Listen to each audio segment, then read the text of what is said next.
नमस्कार दोस्तों, स्वागत है आपका हमारी कहानियों की दुनिया में। क्या आप तैयार हैं एक नई और रोमांचक कहानी सुनने के लिए? तो चलिए शुरू करते हैं। दशहरा, जिसे विजयदशमी भी कहा जाता है, भारत के प्रमुख त्योहारों में से एक है और यह हिंदू धर्म में विशेष महत्व रखता है। यह त्योहार अच्छाई की बुराई पर जीत के प्रतीक के रूप में मनाया जाता है। दशहरा का महत्व भारतीय संस्कृति, पौराणिक कथाओं, धार्मिक ग्रंथों और सामाजिक मूल्यों में गहराई से जुड़ा हुआ है। इस त्योहार का मुख्य उद्देश्य यह दिखाना है कि अंततः सत्य, धर्म और नैतिकता की विजय होती है, चाहे बुराई कितनी भी शक्तिशाली क्यों न हो।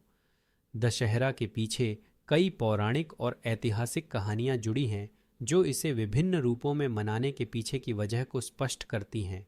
सबसे प्रमुख कथा रामायण से जुड़ी है, जिसमें भगवान राम ने रावण का वध कर सीता को मुक्त कराया था। रामायण की इस कहानी में रावण को अधर्म, अहंकार और बुराई का प्रतीक माना जाता है, जबकि भगवान राम धर्म, सत्य और नैतिकता के प्रतीक हैं। राम ने रावण का वध करने के लिए शक्ति और बुद्धिमानी का सहारा लिया, जिससे यह संदेश मिलता है कि अंततः बुराई पर अच्छाई की जीत होती है। इसी कारण से दशहरा का त्योहार राम के विजय दिवस के रूप में मनाया जाता है। रावण का पुतला जलाना दशहरा का प्रमुख आकर्षण होता है। इसे प्रतीकात्मक रूप से बुराई के विनाश के रूप में देखा जाता है। दशहरे के दिन बड़े बड़े मैदानों में रावण, कुंभकर्ण और मेघनाद के विशाल पुतले बनाए जाते हैं और इन्हें जलाया जाता है। यह क्रिया यह दर्शाती है कि चाहे बुराई कितनी भी बड़ी क्यों न हो, उसका अंत निश्चित है। दशहरा के इस अनुष्ठान से यह भी संदेश मिलता है कि हमें अपने जीवन से अहंकार, ईर्ष्या, क्रोध और अन्य बुरे गुणों को खत्म करना चाहिए। दशहरा का एक और महत्वपूर्ण पहलू महाभारत की कथा से जुड़ा है। कहा जाता है कि पांडवों ने अपने 13 वर्षों के वनवास के दौरान अपने अस्त्र शस्त्र एक शमी वृक्ष के नीचे छिपाए थे। जब उनका वनवास समाप्त हुआ, तब उन्होंने विजयदशमी के दिन अपने शस्त्रों की पूजा की और उन्हें वापस लिया। इस घटना के कारण भी दशहरा को विजय का प्रतीक माना जाता है। दशहरे के साथ नवरात्रि का भी गहरा संबंध है।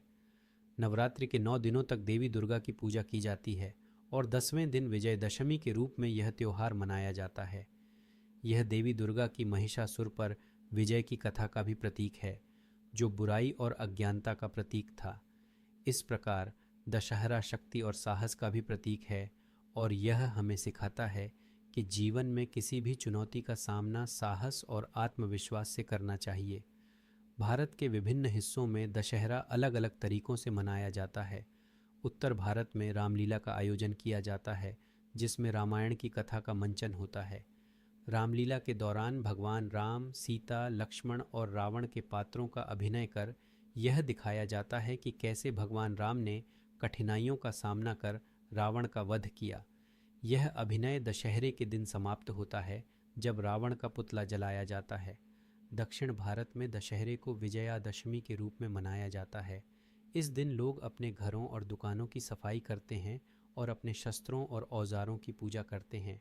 इसे आयुध पूजा कहा जाता है। इसके अलावा शमी के पेड़ की पूजा भी इस दिन की जाती है। शमी वृक्ष को शुभ और विजय का प्रतीक माना जाता है। कहा जाता है कि भगवान राम ने भी रावण पर विजय पाने से पहले शमी के पेड़ की पूजा की थी। पश्चिम बंगाल में दशहरे को दुर्गा पूजा के रूप में मनाया जाता है, जहां देवी दुर्गा की मूर्तियों का विसर्जन किया जाता है। नवरात्रि के 9 दिनों के बाद दशमी के दिन देवी दुर्गा को सम्मान पूर्वक विदाई दी जाती है। इस उत्सव के दौरान दुर्गा की प्रतिमाओं को गंगा या किसी अन्य पवित्र नदी में विसर्जित किया जाता है। दुर्गा पूजा बंगाल में बड़े धूमधाम से मनाई जाती है, जहां लोग नए वस्त्र पहनते हैं, मिठाइयाँ बांटते हैं और दुर्गा माँ की आराधना करते हैं। महाराष्ट्र में दशहरा खास उत्साह के साथ मनाया जाता है। इस दिन लोग अपने घरों, वाहनों और व्यापारिक प्रतिष्ठानों को सजाते हैं और अपने शस्त्रों की पूजा करते हैं। लोग एक दूसरे को शमी के पत्ते भेंट करते हैं, जिन्हें सोने के रूप में देखा जाता है। यह परंपरा इस बात का प्रतीक है कि हमें अपने जीवन में सदा विजय और सफलता की कामना करनी चाहिए। दशहरा केवल एक धार्मिक त्योहार नहीं है, बल्कि यह सामाजिक और नैतिक मूल्यों का भी प्रतीक है। यह त्योहार हमें यह सिखाता है कि हमें अपने जीवन में अच्छाई और सत्य के मार्ग पर चलना चाहिए। यह हमें सिखाता है कि चाहे कितनी भी कठिनाइयाँ आएं, हमें धैर्य, साहस और संकल्प के साथ उनका सामना करना चाहिए। दशहरा का यह संदेश केवल हिंदू धर्म के अनुयायियों तक ही सीमित नहीं है, बल्कि यह सार्वभौमिक संदेश है जो सभी धर्मों और संस्कृतियों के लोगों के लिए प्रासंगिक है। यह त्यौहार हमें यह भी सिखाता है कि हमें अपने भीतर के रावण यानी अहंकार, क्रोध, लालच और अन्य बुरे गुणों का अंत करना चाहिए और राम जैसे गुणों को अपनाना चाहिए, जैसे कि सत्य, धर्म और सदाचार। समाज में दशहरे का उत्सव भी एकजुटता और भाईचारे का प्रतीक है। इस दिन लोग एक दूसरे को शुभकामनाएं देते हैं और मिलजुल कर उत्सव मनाते हैं। यह त्यौहार सामाजिक सामंजस्य और मेलजोल का संदेश भी देता है। दशहरे के दिन विभिन्न समुदायों और परिवारों के लोग एक साथ आते हैं और मिलकर बुराई पर अच्छाई की जीत का उत्सव मनाते हैं। दशहरा का यह त्यौहार बच्चों और युवाओं के लिए भी विशेष रूप से महत्वपूर्ण है, क्योंकि इससे उन्हें नैतिकता, साहस और सत्य की शिक्षा मिलती है।